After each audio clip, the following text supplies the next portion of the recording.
Glória a Deus.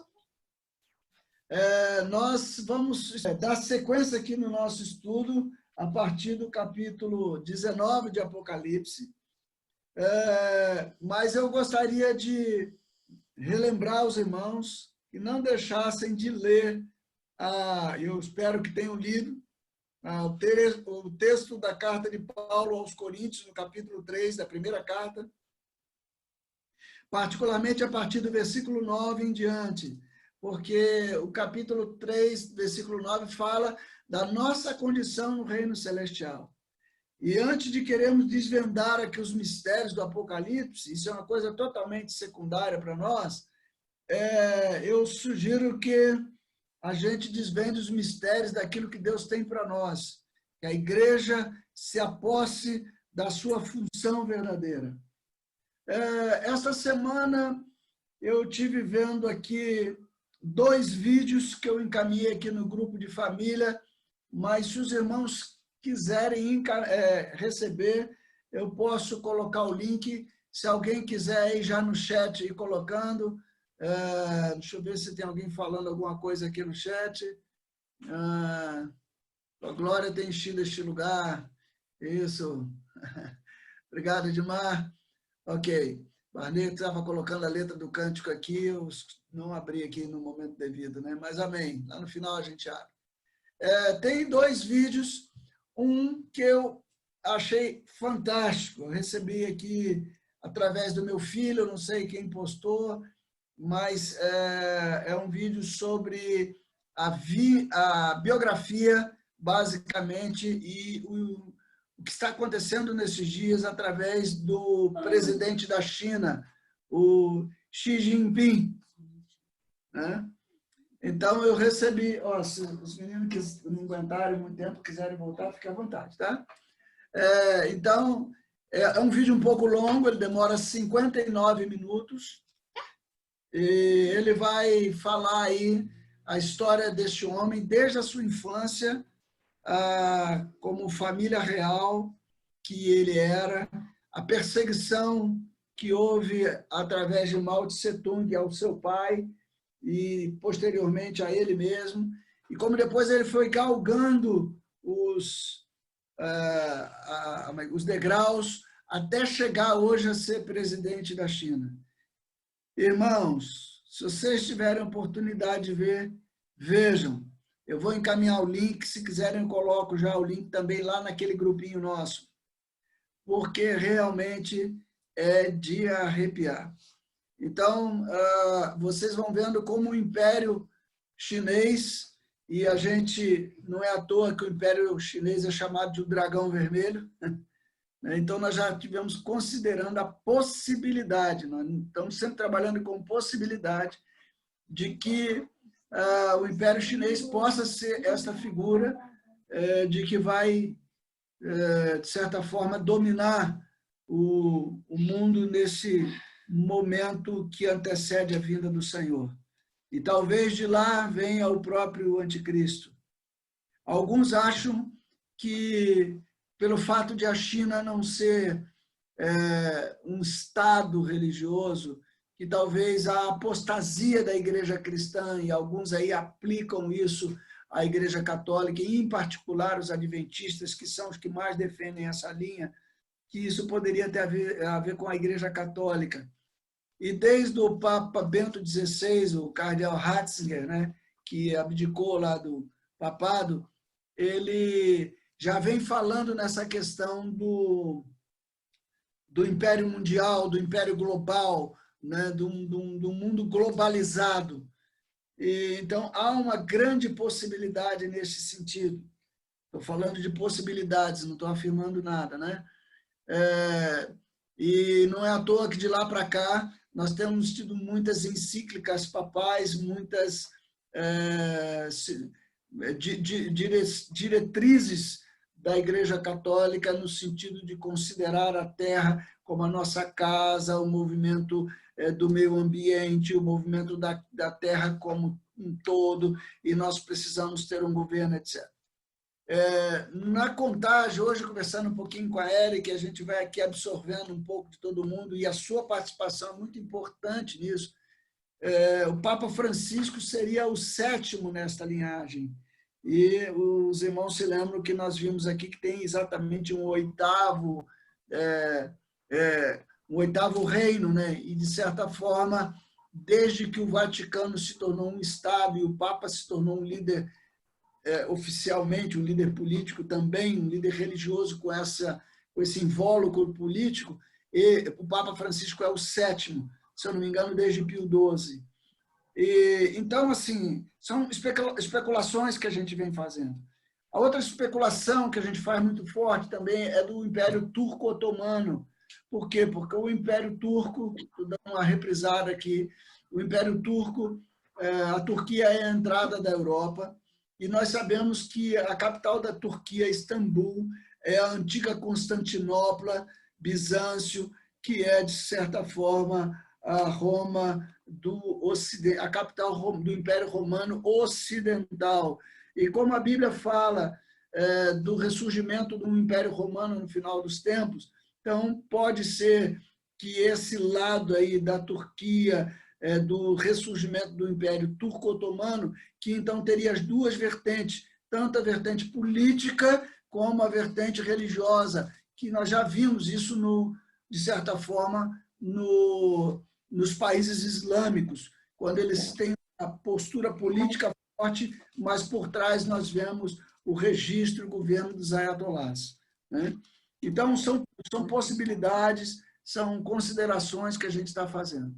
Não podemos, de maneira nenhuma, desprezar a importância deste livro para os primeiros cristãos, o significado que isso tinha. Então, nós temos que lembrar que o Apocalipse foi um livro escrito primeiramente para os irmãos que estavam sendo perseguidos pela figura, pela pré-figura assim, da besta, que era o próprio imperador romano, que alguns acreditam, em particular, alguns falam em Nero, mas parece que Domiciano é um bom nome para essa perseguição quando João estava exilado em Patmos.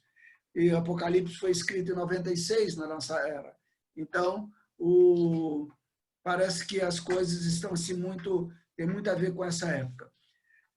Como é que a gente concilia essa mensagem para os primeiros cristãos com a mensagem para nós? Como é que a gente concilia essa mensagem aos primeiros cristãos com a mensagem a nós hoje, que muito provavelmente nos parece que nós somos aí a última geração de cristãos, se não somos a última, estamos muito próximos disso. Essa situação do coronavírus vem como que dando um recado para nós, é como que um aviso que nós estamos entrando nesse princípio das dores que Jesus fala, né? Então, como é que concilia? Simples. Nós vimos, primeiro, que a literatura apocalíptica ela não é uma literatura profética. Ela contém elementos de profecia, mas a literatura apocalíptica, e nós estamos caminhando para o fim do estudo, é uma literatura própria do mundo judeu. Por isso, nós temos... eu tenho falado que Daniel, por exemplo, não é contado na Bíblia judaica como profeta, mas ele está classificado entre os escritos, porque Daniel é uma literatura apocalíptica. E essa é uma literatura própria que tem um elemento profético, mas tendo um elemento profético, só que ela não tem só um elemento profético, ela tem símbolos, visões, e nós já falamos tudo isso no decorrer do estudo do livro, eu não vou repetir aqui agora.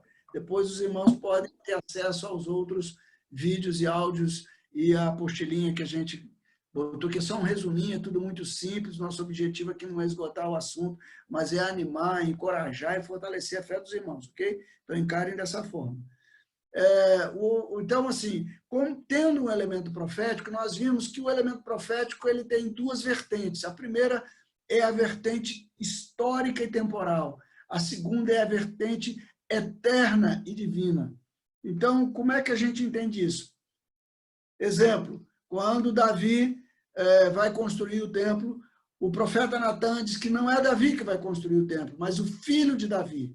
E essa profecia se cumpre histórica e temporalmente em Salomão.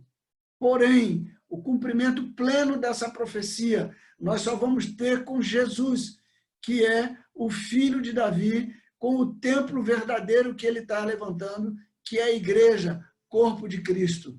Então, a profecia, o cumprimento da profecia histórica, ela é tipo, ela é protótipo, ela sinaliza para a profecia, o tempo do Kairos, do tempo de Deus.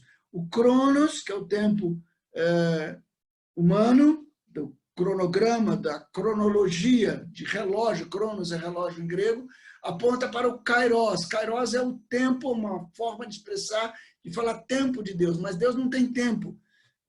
O tempo de Deus é hoje, porque ontem, hoje e amanhã é a mesma coisa. Se alguém tem dúvidas sobre isso, nós recomendamos que lesse, e recomendo de novo, o livro de Deverne Frank, O Supremo Propósito. Ali você vai entender um pouquinho mais de como é que é essa questão da eternidade de Deus.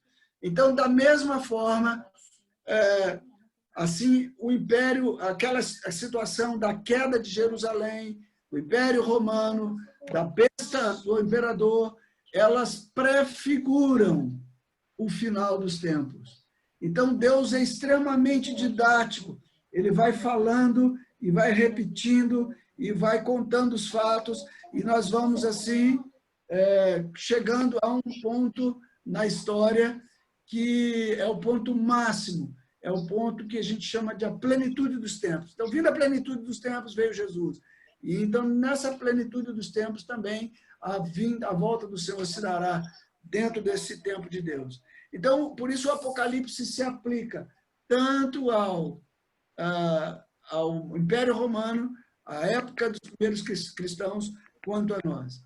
Então, ouvindo agora essa história, essa biografia do presidente chinês, ele, se eu não me engano, assumiu a presidência em 2012, fato bem recente, vai fazer 8 anos. Então, nós vemos que agora ele é o presidente perene, ele só sai da presidência quando morrer, isso já está decidido. E vocês vão ver assim como foi fantástico o crescimento da China nesses dias. As rotas de seda que foram abertas, os canais, a compra de empresas, o controle de empresas no mundo inteiro. Então, hoje existe uma alternativa para que as pessoas, para que as empresas, para que os impérios socioeconômicos cresçam fora dos padrões ocidentais, e esse padrão é o padrão chinês. Então, assim, tem um outro videozinho de mais ou menos aí 15 minutos, 13, 15 minutos, se não me engano, que esse já de um irmão. Esse outro vídeo não é um vídeo que aborda assim, anticristo propriamente. Esse primeiro vídeo é um vídeo biográfico. Você vai encontrar lá repórteres americanos, da Grã-Bretanha, chinês que moram nos Estados Unidos, vários franceses, e fazendo essa abordagem é fantástica. A abordagem é sociopolítica e econômica. Agora, existe um outro canal aí, eu esqueci o nome do irmão, um canal no YouTube, esse faz uma abordagem dentro dessa questão da quarentena do coronavírus. E ele pega, inclusive, essa situação que tem sido apontada nos jornais, das pessoas que estão em quarentena e elas ficam em hospitais, em quartos lá no hospital. Ela passou isso, inclusive, agora no Fantástico, acho que dessa última semana. A pessoa, quando abre a porta do quarto, toca lá, faz um barulhinho, de maneira que ela não pode sair. É um hotel, perdão, é um hotel. Ela fica num hotel, é uma prisão de luxo, ela fica num hotel. Inclusive brasileiros que estavam nessa situação.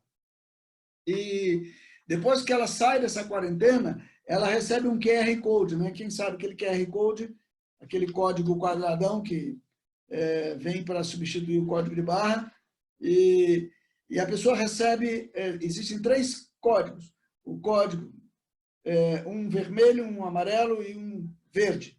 Se a pessoa está infectada, vermelho. Se ela teve contato com alguém que estava infectado, ela recebe o amarelo.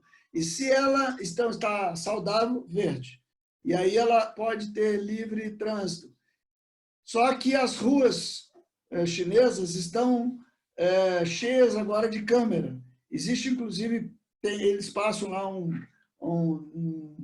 uma visão das câmeras da central de monitoramento. E olha, alguns anos atrás, eu assisti um seriado, eu não sei quem viu, um seriado desses de Netflix chamado Person of Interest. É muito bacana esse seriado, não sei quantos viram, de um cara que ele é um ex-agente da CIA que foi contratado para descobrir assim, sistemas, o sistema rodava aleatoriamente e descobria. Toda vez que ele apontava um CPF, um seguro social, um social security, então, ou era uma vítima ou era uma pessoa que estava envolvida com a situação. Então, a CIA ia agir. Só que ele se rebelou com isso porque, segundo ele, a CIA só se interessava quando era terrorismo. E ele recebia de tudo, gente que estava sendo roubada e tudo. Então, ele resolveu abrir como que uma agência particular e contrata um agente, e esse agente, então, eles começam a interferir na história pessoal de cada um ali. E ali, nesse seriado, tem as câmeras, parece que a gente está vendo o Person of Interest. Quando você olha para as ruas de Pequim, pelas ruas das cidades chinesas, as pessoas, os reconhecimentos faciais, assim, é pior do que esse mosaico que a gente está vendo aqui. O tempo todo você vai vendo assim, as câmeras, o tempo todo, o monitoramento completo. É por isso que nós estávamos preocupados com a questão da Zoom aqui, porque a Zoom andou sendo invadida, através da Zoom, algumas agências governamentais americanas estavam sendo invadidas e espionadas por agentes chineses. Isso agora, fato recente, isso não é especulação, né? Para saber qual o caminho que o Ocidente está tomando para que, se então, eles possam dar os passos antes disso. E isso tem a ver com o coronavírus, com a quarentena. Aliás, todo esse processo que nós estamos vivendo de coronavírus, quarentena, toda essa programação, é como se a gente tivesse seguido um roteiro. Isso já foi pré-determinado. O Dr. Walter Weitz, numa entrevista que ele dá, numa primeira entrevista, apesar de ele ter essa linha adventista, que a gente tem alguns problemas por causa das profecias lá da Ellen White, que é difícil, às vezes, da gente concordar e engolir com aquelas coisas todas, mas a colocação que ele fala assim, é como se estivesse seguindo um roteiro. Eu vi uma declaração no site deste irmão, no YouTube, melhor dizendo, na matéria deste irmão, uma declaração da Dilma Rousseff falando que nós hoje temos muita certidão de casamento, certidão de nascimento, carteira de identidade, carteira de motorista, carteira de... Eu não sei quem lembra da Dilma falando isso. E ela falou, nós precisamos ter um sistema único, um único documento. Aí ela falou assim, isso não está pronto, não, né? Mas está sendo pensado. Logo a seguir, ele coloca o Eduardo Bolsonaro, falando basicamente a mesma coisa. O Eduardo Bolsonaro diz o seguinte, nós estamos já tudo preparado, é só botar o código aí na mão, na testa e tal, quem quiser ter, tem, quem não quiser e tal, vai preso, mesma linha. E aí o irmão que está fazendo a reportagem diz assim, meus queridos, os presidentes podem variar, mas a linha está traçada. É um engano nosso pensar que a direita ou a esquerda vão mudar alguma coisa. Ele disse assim, eles são simplesmente o maquinista do trem. E o maquinista não tem autoridade para virar à direita ou à esquerda. Ele tem que seguir a linha que está predeterminada. Eu achei essa declaração fantástica e histórica. Então, assim, nós temos muitas evidências dentro daquilo que a gente já vem falando aí, a partir do capítulo 13, para ajudar os irmãos a entenderem e contextualizar isso com o momento que nós estamos vivendo agora. Então, por isso eu estou citando esses fatos para que a gente considere. Mas, ao mesmo tempo que nós estamos falando isso, nós precisamos nos lembrar que o grande comandante de tudo isso não é a besta. não é o falso profeta e não é o dragão. O comandante de tudo é Jesus Cristo. Ele é o Senhor. E a gente já vem falando que, eu falo isso já há alguns anos, desde que eu li um livrinho antigo de um irmão chamado Dionísio Pape, que acho que foi até Vilaça que me deu esse livro. Cristo é o Senhor.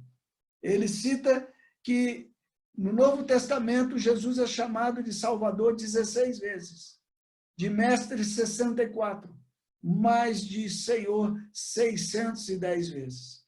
O Jorge Mitian já tem repetido essa situação, já tem falado isso, outros irmãos já têm falado a mesma coisa. Então, o tema da Bíblia é que Jesus é o Senhor, Ele está sentado no trono. Deus tem o controle. Deus tem o controle de tudo. Irmãos, você sabe, quando eu recebi o laudo de câncer em dezembro deste ano, é claro que ninguém quer receber esse laudo. É como diz o Dag, é um soco na boca do estômago, né? A gente toma um soco na boca do estômago, mas depois a gente vai se entendendo o projeto de Deus.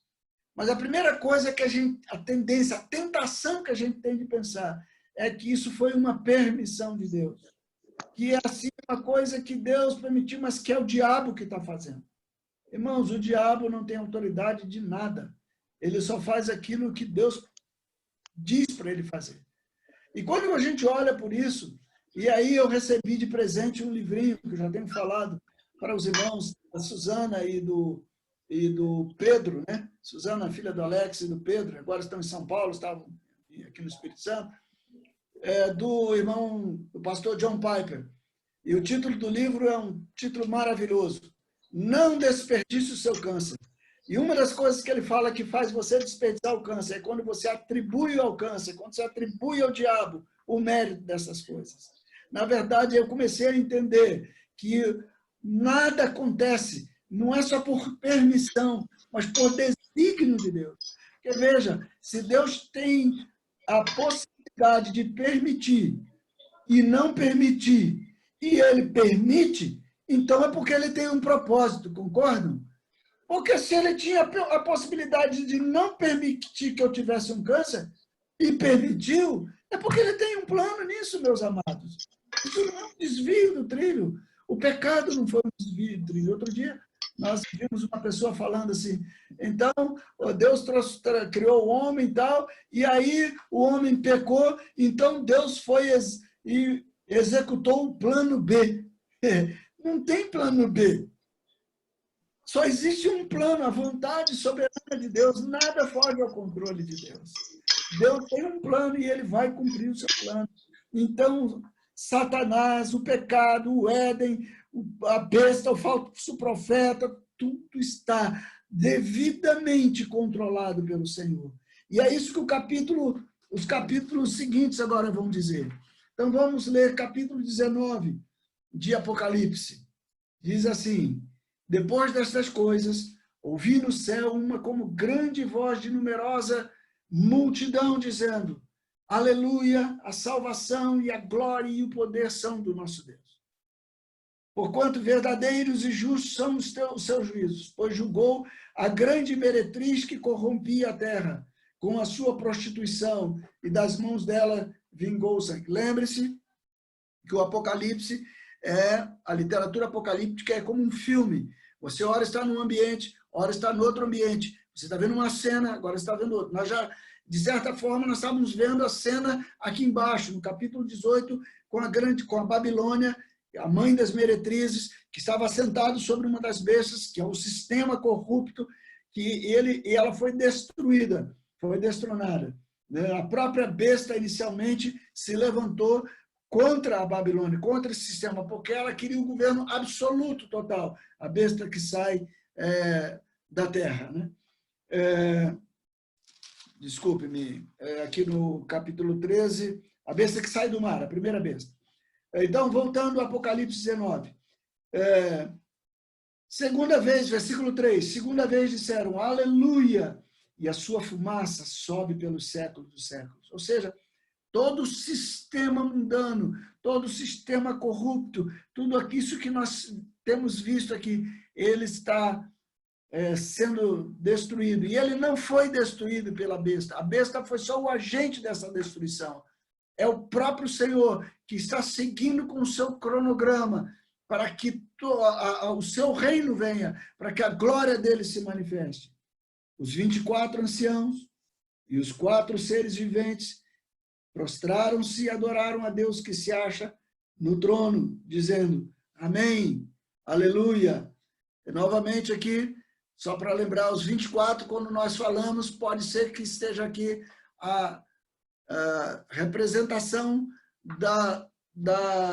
dos homens de Deus, daqueles que, a partir dos 12 apóstolos e dos 12 patriarcas, como se tivesse assim, todas as dispensações da liderança divina, porque na numerologia judaica nós sabemos que o 12 é o símbolo dessa identidade religiosa divina, religião no sentido do religare, não no sentido da religiosidade.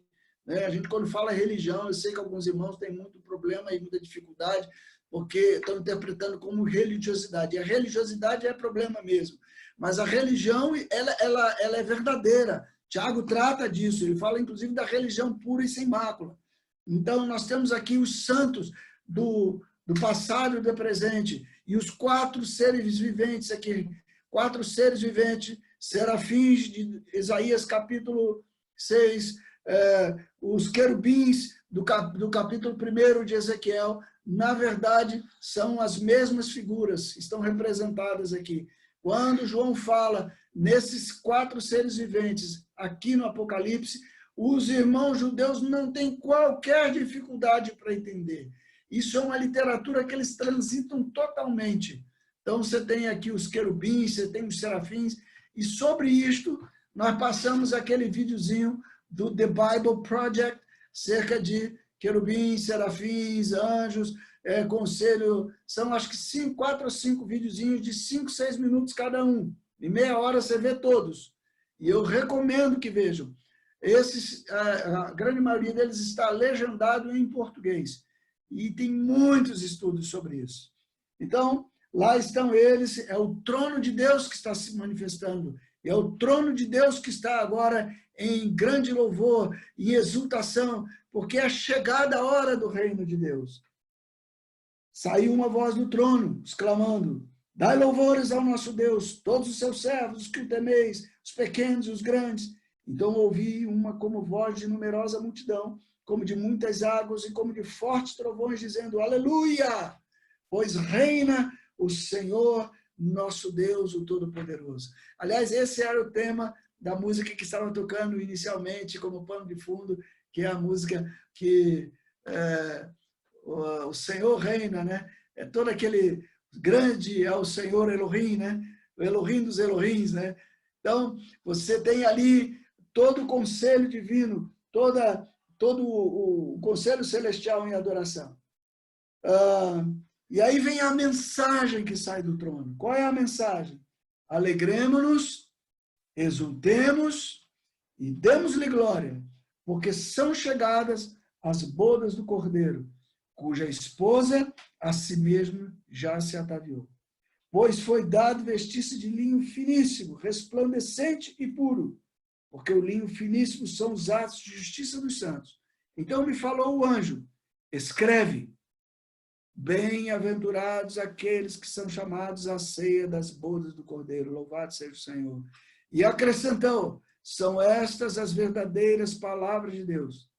Prostrei-me ante os seus pés para adorá-lo. Ele, porém, me disse: vê, não faças isso.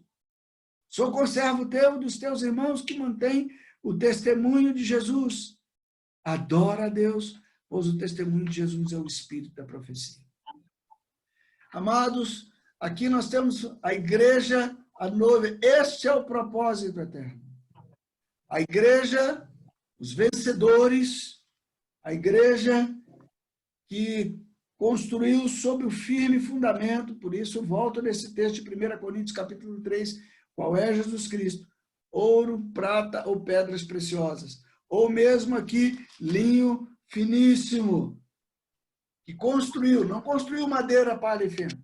Às vezes a gente fica pensando, né, que a madeira, palha e feno, quando nós comparecemos diante do Senhor, ele vai estar lá no seu trono, e tem toda uma veracidade nisso, não estou aqui desmentindo a palavra de Deus, longe de mim, mas a nossa visão acerca do juízo, então, que Deus vai olhar para nós, vai dizer, deixa eu ver aqui como é que você está, deixa eu olhar para não, você pode entrar, você não pode, deixa eu olhar as suas obras. Irmãos, quando nós comparecemos diante do Senhor, se as nossas obras forem madeira, palha e feno, já vai ser queimada na chegada.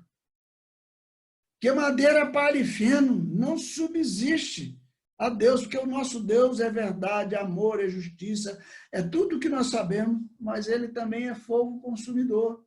Quando Moisés quis se aproximar, e a ideia é aquela da sarça ardente, a visão é a da sarça, e Moisés quis se aproximar, que Deus falou, fica onde você está, não aproxima não. E mais, tira a sandália dos teus pés, que o lugar que você está pisando é terra santa. Então, assim, quando nós comparecemos diante de Deus para casar com o Senhor, comparecer para as bodas do Cordeiro, para casar, para essa intimidade com Jesus, meus amados, nós temos que ter a natureza do Senhor. Porque só o que sobrevive à natureza de Deus é a natureza de Deus. Só o que sobrevive a Ele é Ele mesmo. Então, quando comparecemos com ele, diante dele, o que vai sobrar de nós é só aquilo que foi edificado da parte dele em nós. Só que é Cristo em nós, a esperança da glória. E é isso que nós representamos por ouro, prata e pedras preciosas, pelo linho finíssimo, que são as obras. As nossas obras nos acompanham. E obra tem a ver com o nosso serviço, tem a ver com o nosso esforço. Novamente, eu quero dizer que essa parte da nossa salvação, ela tem a ver com a nossa participação direta. Na primeira parte da salvação, não temos participação nenhuma na obra, a não ser na aceitação e no reconhecimento. Toda a obra da salvação do nosso espírito, todo sacrifício, todo preço, tudo Jesus fez. Efésios capítulo 2 diz isso.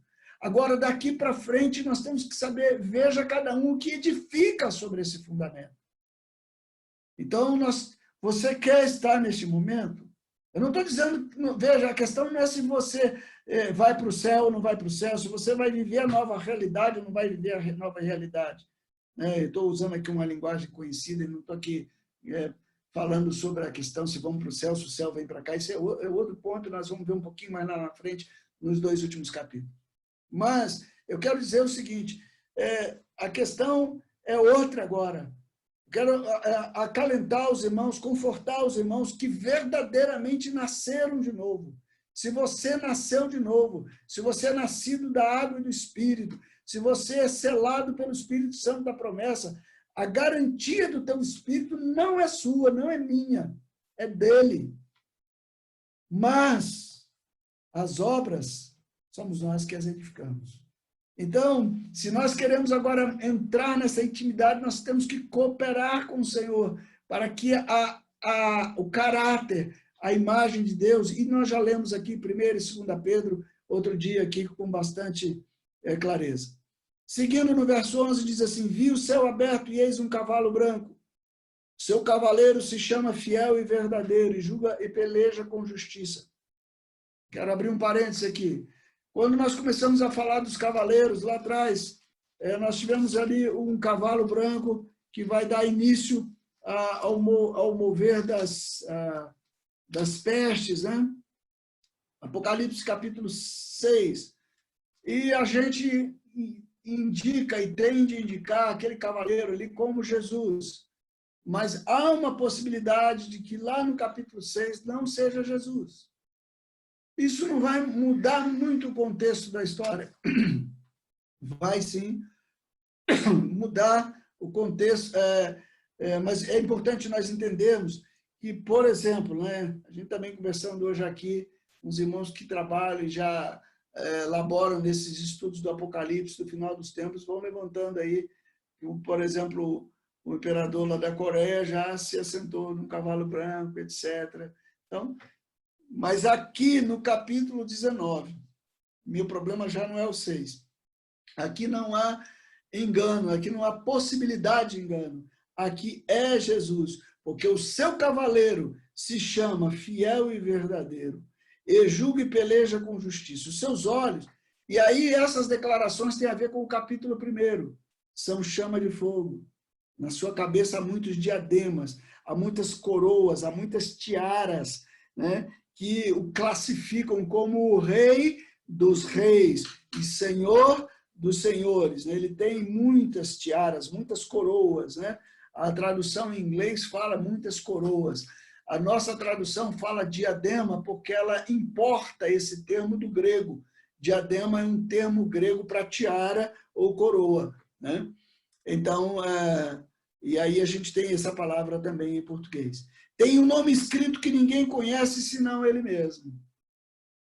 Está vestido com um manto tinto de sangue, o seu nome se chama o Verbo de Deus. Todos os cristãos aqui, não só agora os primitivos, mas eu acho que os cristãos de todas as épocas, não tem dúvida de quem se trata. Seguiam-nos os exércitos que há no céu, montando cavalos brancos com vestiduras brancas. E o branco que está falando da santidade, da pureza, da falta de que não há contaminação, não há mistura, vestido com vestiduras de linho finíssimo, branco e puro. Sai da sua boca uma espada afiada, para com ela ferir as nações, e ele mesmo as regerá com cetro de ferro, e pessoalmente pisa o lagar do vinho, do furor da ira do Deus Todo-Poderoso. No seu manto e na sua coxa, um nome escrito, Rei dos Reis e Senhor dos Senhores. Veja que ele sai para governar e reger as nações com cetro de ferro, assim como também vai sair a sua noiva, a esposa. Os vencedores também regem dessa forma, né? Nós vimos que essa promessa está nas igrejas, em particular na igreja de Tiatira. E lá no capítulo 12, os vencedores, aquele que vencer, os vencedores, vão reger as nações com cetro de ferro também. Capítulo 12, versículo 5. Todas as nações vão reger com cetro de ferro. E aqui a questão está no coletivo, no plural, né? Que o seu filho foi arrebatado para Deus até o seu trono, a mulher, porém, fugiu para o deserto, onde Deus lhe havia preparado lugar. Nós já vimos isso aqui e vimos que aqui se trata do filho varão, que não é exatamente Jesus. Mas que diferença há entre Jesus agora e a sua igreja? Que diferença há entre Jesus e a sua esposa? Que diferença há entre o corpo e o corpo? Agora o corpo e a cabeça já são um só de fato e de verdade, porque nós já tivemos aqui a celebração das bodas, de certa forma, do Cordeiro, né? Em capítulo 19.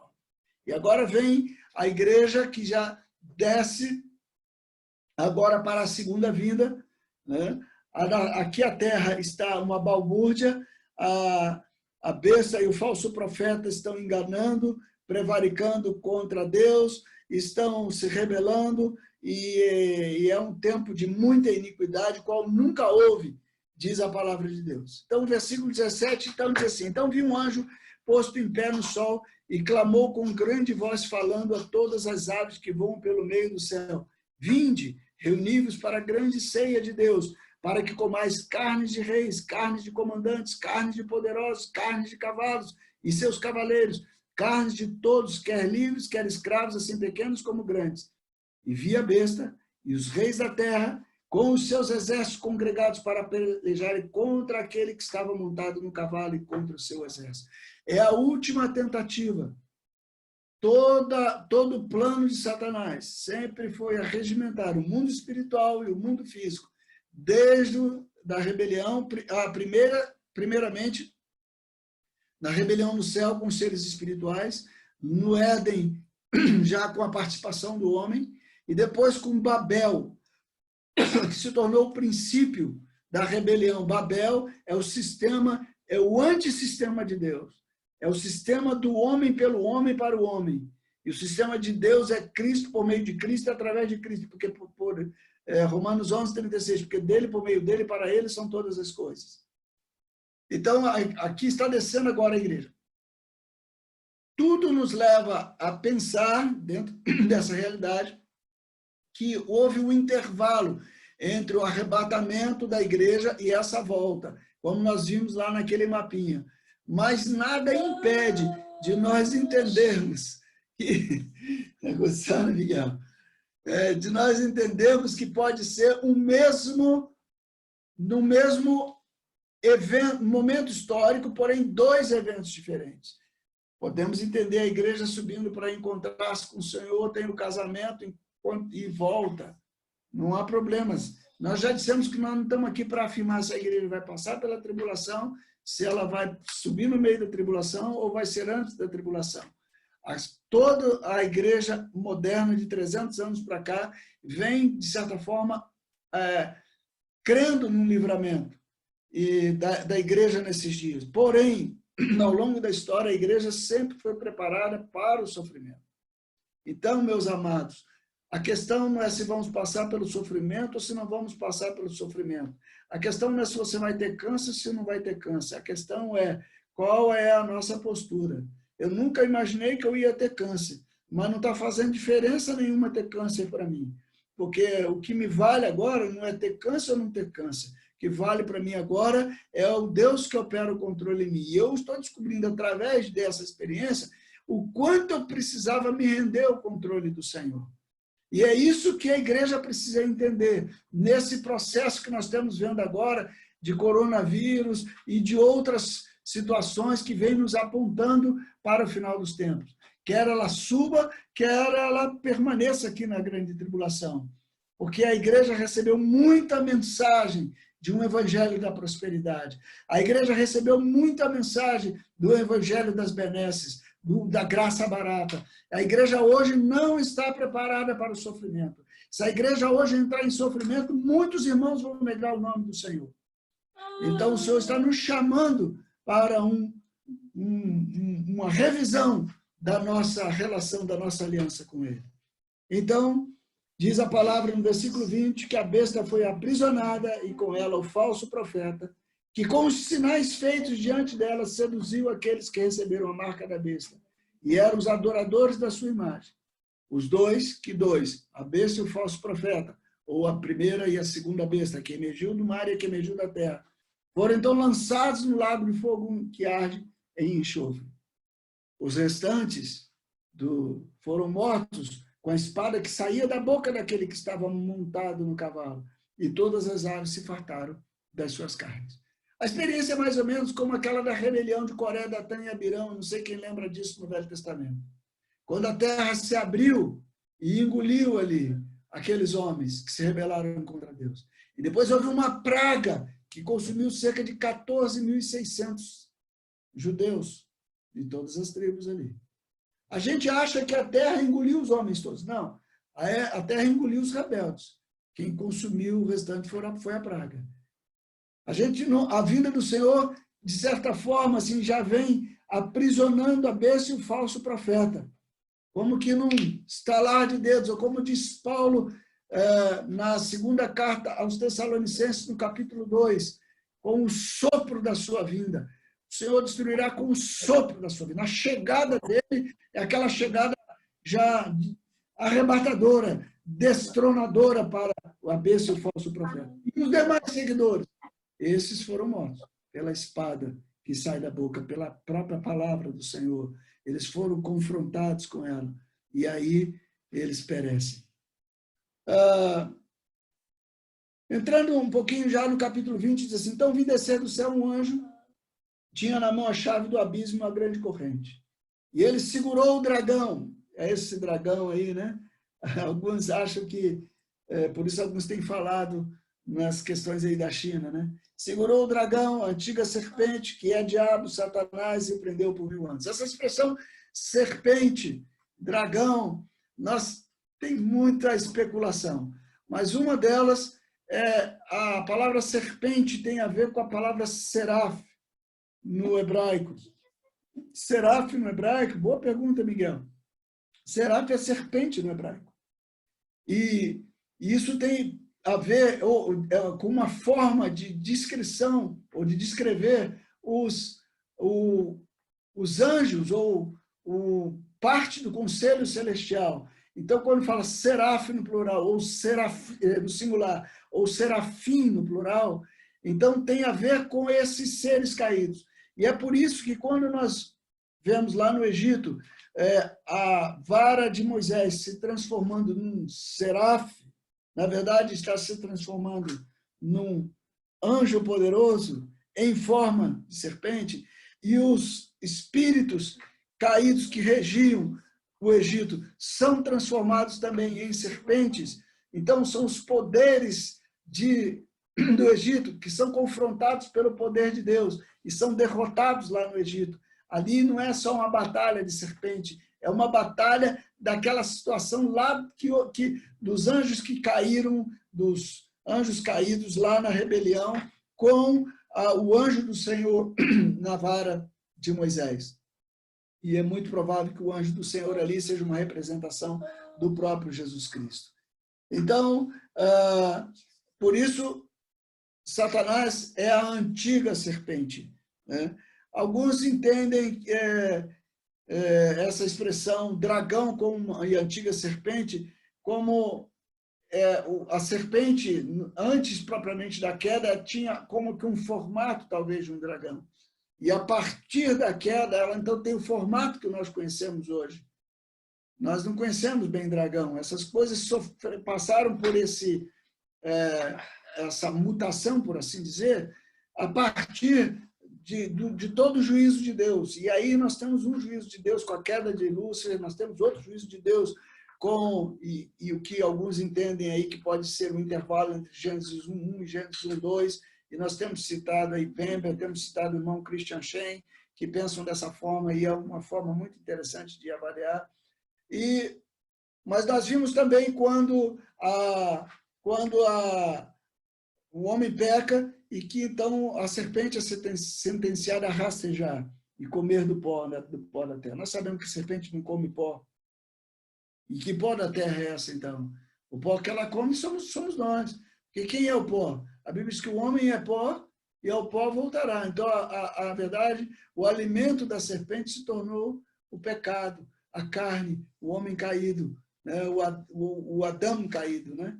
O Adão, já temos falado que o Adão, o homem, com Adamá, a terra, é um sistema só. Quando Adão cai, a terra cai junto. E ela fica guardando a revelação dos filhos de Deus.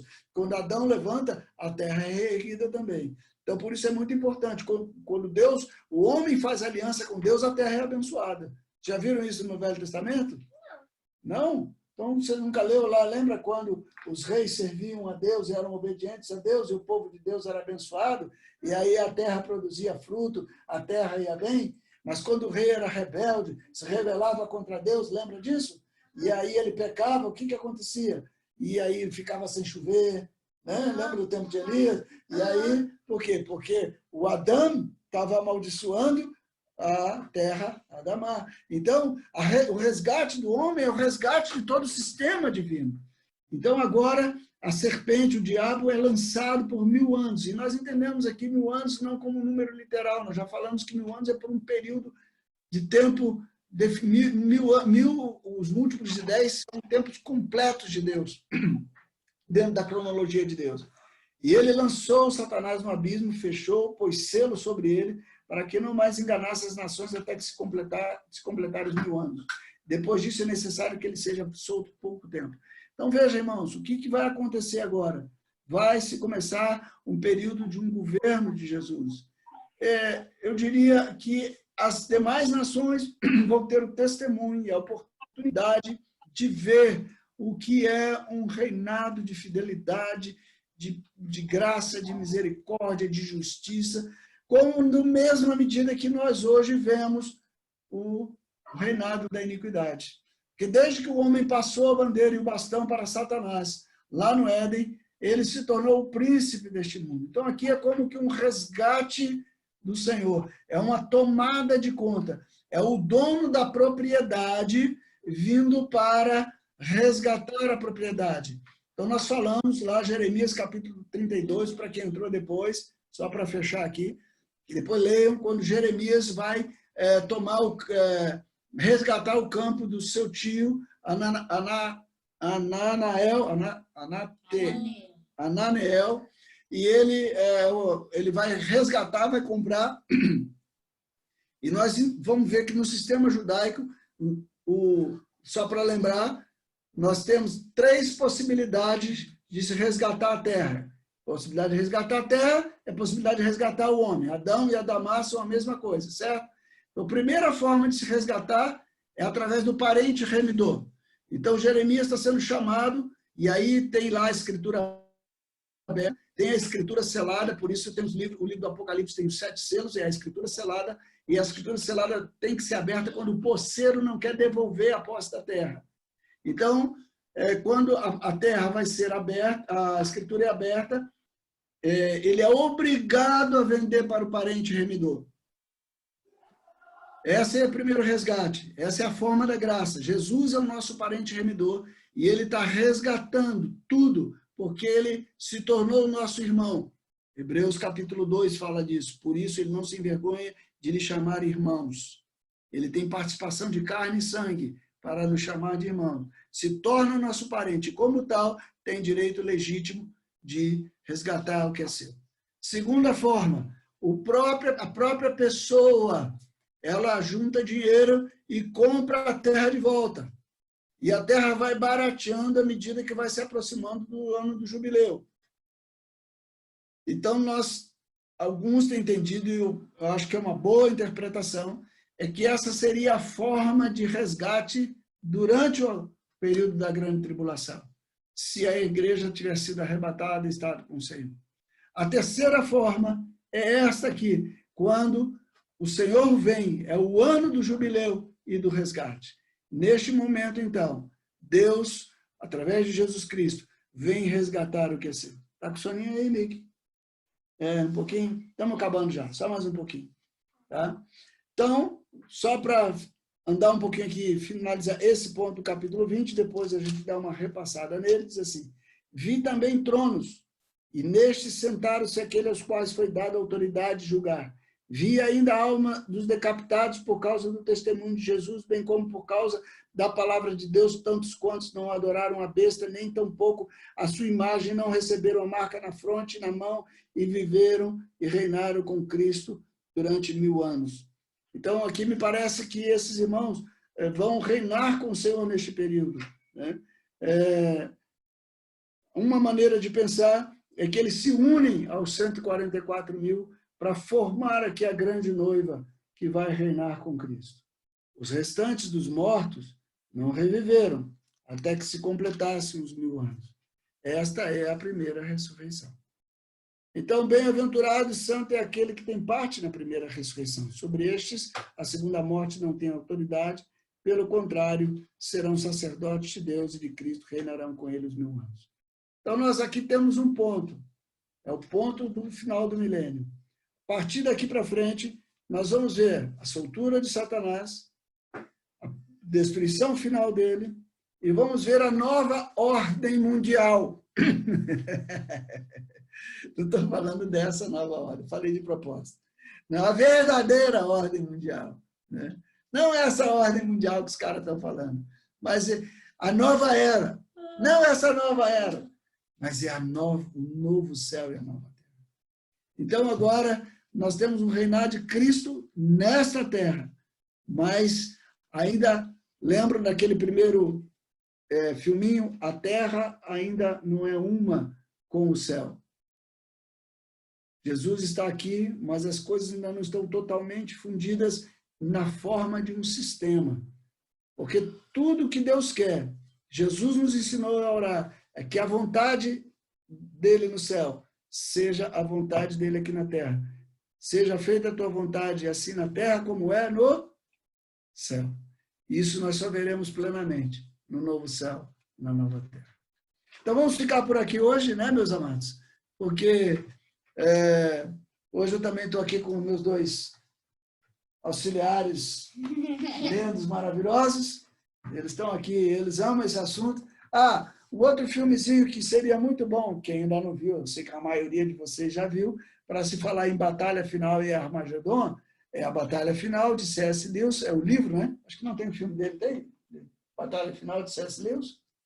Não, só tem o leão, o guarda-roupa, a feiticeira, o príncipe Cáspio. Aí depois eles estão fazendo o outro. Só tem esses dois e ainda está fazendo o terceiro. Não. O Peregrino da Alvorada. O Peregrino da Alvorada. Em filme, você só vai achar das 7 crônicas de Nárnia, e eu estou falando com os experts aqui, tá? É o Lele e o Miguel. Eles estão me afirmando aqui que só tem 3 filmes das 7 crônicas de Nárnia. O Peregrino da Alvorada, Leão, a Feiticeira e o Armário.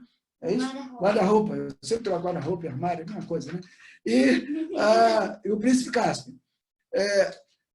Se você ler a batalha final, você vai ver isso muito tremendamente. Mas, no Leão, a Feiticeira e o Guarda-roupa, tem um momento da batalha final muito forte também, né?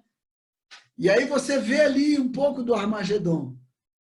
Quando tem ali o Príncipe Pedro, o Príncipe Edmundo, já resgatados, né? E eles, então, lutam a Susana, a Lúcia. Ok, irmãos? Vamos ficar por aqui. Querem acrescentar alguma coisa? Querem falar alguma coisa? Fazer alguma pergunta? Eu, Vitor. Fala, Vitor. Tem 2 perguntas. Uma minha e outra do meu pai. A minha é a seguinte. A morte na Bíblia muitas vezes é retratada como sendo um ser, né?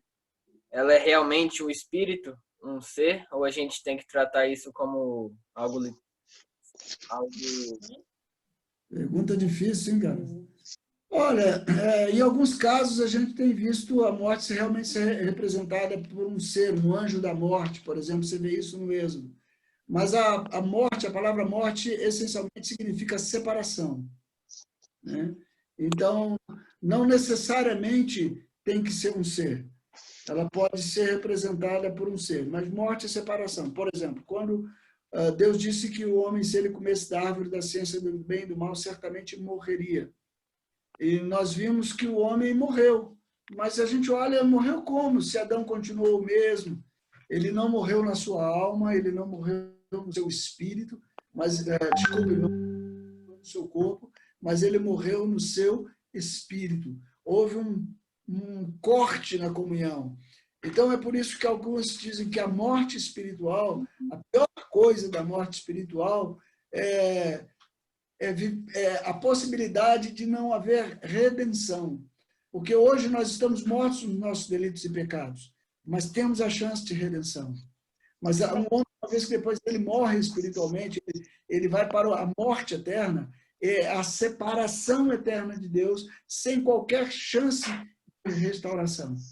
Agora, que há anjos e há elementos, Deus controla todo o mundo espiritual. E há momentos que nós entendemos assim, o anjo da morte como sendo um anjo, um ser da parte de Deus, mas também pode ser como um ser da parte do diabo que teve a autorização e o desígnio de Deus também para fazer. Nós vemos isso em outras partes da Bíblia, com pestes e também aqui no Apocalipse. Então, eu creio que você pode pensar nas 2 possibilidades sempre, né? Tá bom? Qual é a segunda pergunta? Se o diabo sabe o que está por vir, por que ele continua? Se o diabo sabe o que está por vir, qual é a motivação dele para continuar, sendo que ele vai perder no final? O diabo não sabe o que está por vir. O diabo não tem esse poder. Mas ele conhece a Bíblia, ele sabe... Ele conhece a Bíblia, mas ele na cabeça dele, a palavra de Deus não é a verdade. Então, ele quer como ele não crê na palavra de Deus, e como ele quer destronar Deus, ele crê que é possível isso. E aí, então, ele se move como se isso fosse uma possibilidade real. O diabo não tem esse poder de saber o futuro. E nem achar... Ele tem a expectativa de provar que Deus está errado, né? Ele não é um cara que está ali, bom, já que eu vou perder mesmo, então vou tentar levar o maior número de gente. Não, ele convence, ele é mentiroso para os seus propósitos, mas ele é convencido daquilo que ele crê. Imagina se o diabo tivesse o poder de saber o que vai acontecer lá na frente. Então, aí ele seria onisciente, e somente Deus é onisciente. Né? Mas se ele já soubesse o que ia acontecer, ele não mataria Jesus. Porque se ele não matasse Jesus, ele ia vencer. Vocês entenderam a explicação? Não. Simples. Eu vou colocar, ou seja, se o diabo imaginasse que a morte de Jesus ia dar na ressurreição de Jesus e em todo esse processo de redenção, para que ele vai que ele vai criar um novo homem? O Miguel respondeu aqui assim de prima, né? Então, novamente voltando ao C.S. Lewis, lá no Leão, a Feiticeira e o Guarda-roupa, né? Não é? E o guarda-roupa. Vocês vão ver que o diabo, a feiticeira lá, que é o tipo, o protótipo do capeta, né?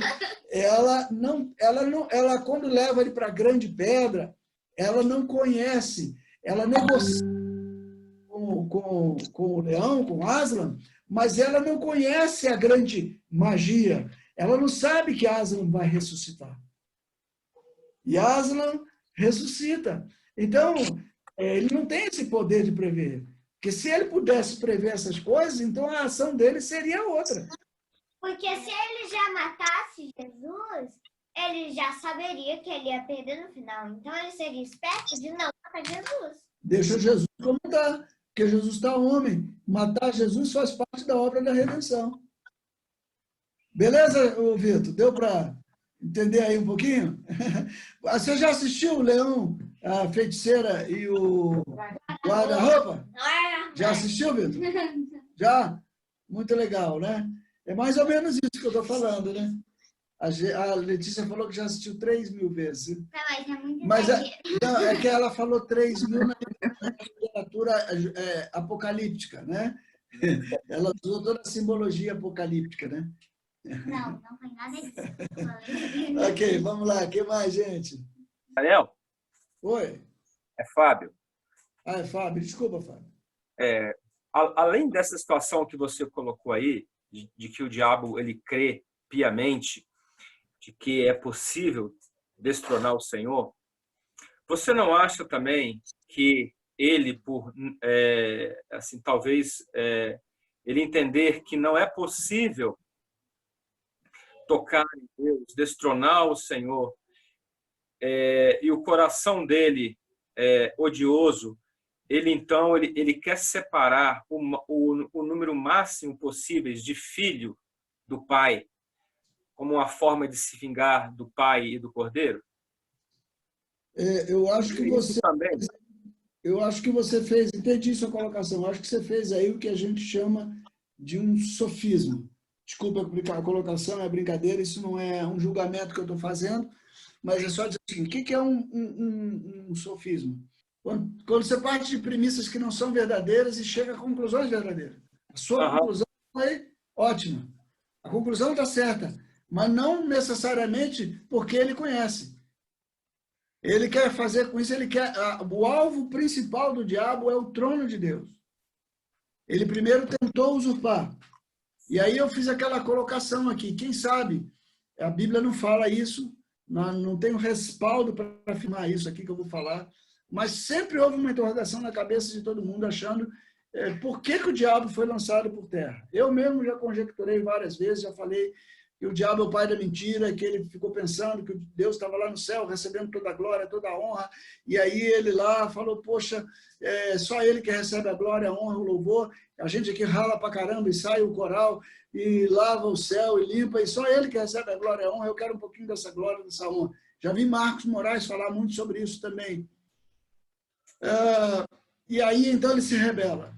Mas eu comecei a pensar, no último encontro, quando estava falando com os irmãos, o Espírito Santo começou a testificar no meu coração, entendendo agora o conselho celestial. E cada vez que a gente estuda, a nossa visão vai se ampliando.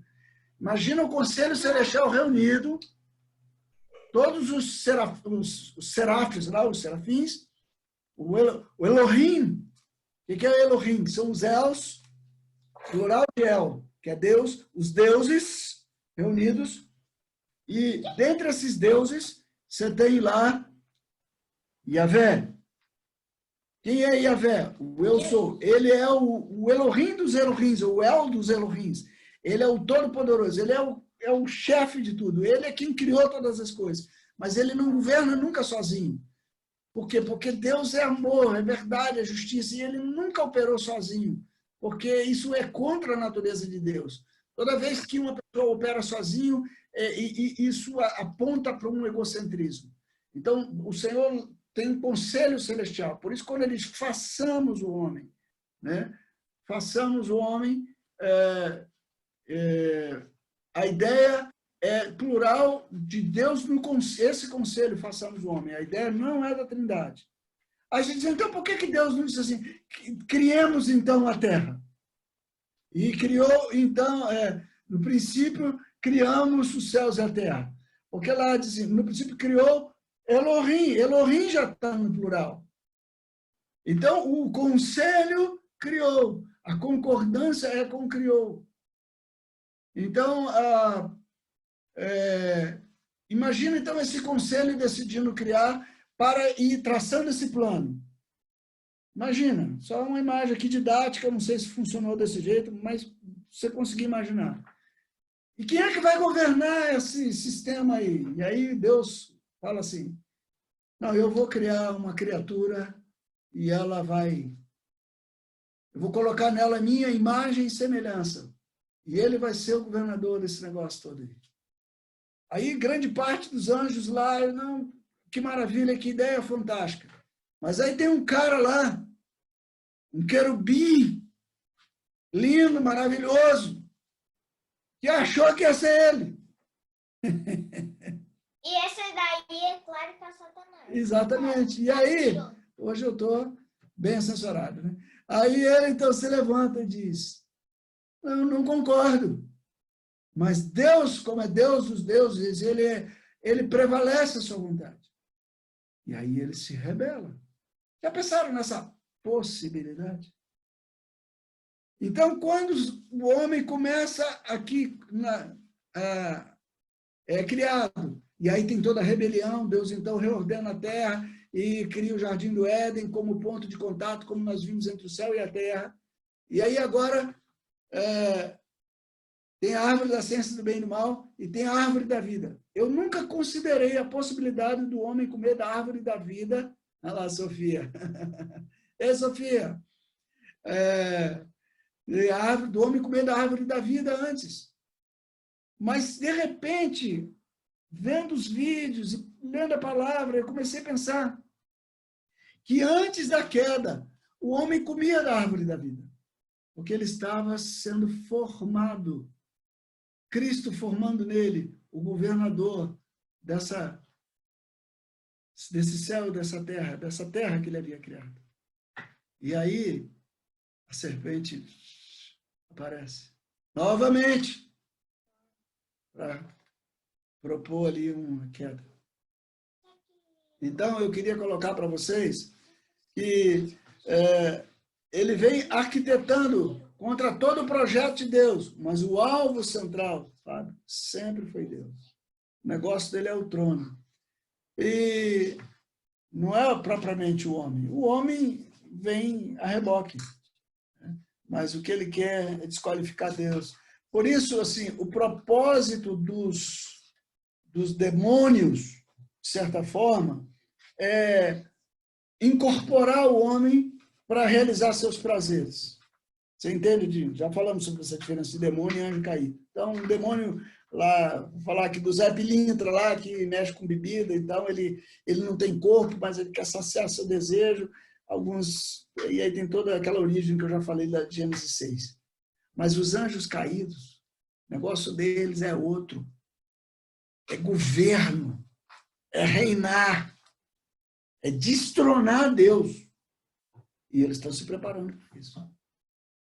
A gente que conhece a palavra de Deus, o caráter de Deus, o poder de Deus, nós cremos. E não há chance para ele. Mas ele não conhece dessa forma, não. Então, assim, se ele pudesse conhecer, só esse ponto, ele seria onisciente. ou então ele teria, é que sabe todas as coisas, ou então ele teria que crer na palavra de Deus. Se ele cresce na palavra de Deus, ele não teria se rebelado contra Deus. As duas chances que ele teria para que isso acontecesse é ou que ele cresça na palavra de Deus, ou que ele fosse onisciente. Como ele nem crê na palavra de Deus e nem é onisciente, particularmente, que eu entendo a sua colocação e respeito, e você não tem que concordar comigo não, tá, meu amado? Mas eu creio que o alvo é o governo. E você vai ver isso no filme. C.S. Lewis interpreta... O Vitor assistiu. Você assistiu o Leão, a Feiticeira e o Guarda-Roupa? Fábio? Assistiu? O Fábio aí pode responder? Assistiu? Sim. Ok. Você vê nisso. Ela crê piamente. Ela negocia com Aslan. Tá bom? Então, assim, eu creio particularmente que ele vem nos atacando. Eu acho que a conclusão que você chegou é verdade, mas não por causa do conhecimento prévio que ele tem, mas por causa de querer destronar tudo, porque ele quer ser o centro de todas as coisas, ele quer reinar. Ok? Mais alguma coisa aí? Ai, meu Deus. Que joia, meus queridos. Alguma coisa a mais? Essa sua linha de raciocínio, ela é, inclusive, pautada no próprio procedimento de Satanás, lá relatado em Mateus 4, com relação a Jesus, né? Ele Sim. via possibilidade realmente de vencer Cristo ali. Quando ele foi tentar Jesus no deserto, ele via real possibilidade, né? Então, assim, isso ratifica esse raciocínio de que Satanás realmente ele continua investindo para tentar realmente destronar, né? Quando ele viu Jesus aqui como homem, ele pensou, é a minha chance. Eu não Minha consigo, chance de acabar com tudo. mas agora eu vou derrotar. Porque se ele não visse essa possibilidade, então a tentação e tudo mais é um teatrinho, né? O diabo foi lá, tentou só para... Não, ele creu que era possível. Né? Mas a palavra não fala que o diabo crê, mas não obedece? Onde é que você viu isso aí? Deve estar lá em Heresias 3:10.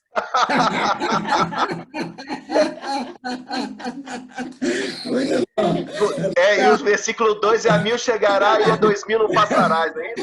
Com essa referência toda aí, a resposta já foi dada, né? O diabo ele não crê, né? Assim, nesse sentido.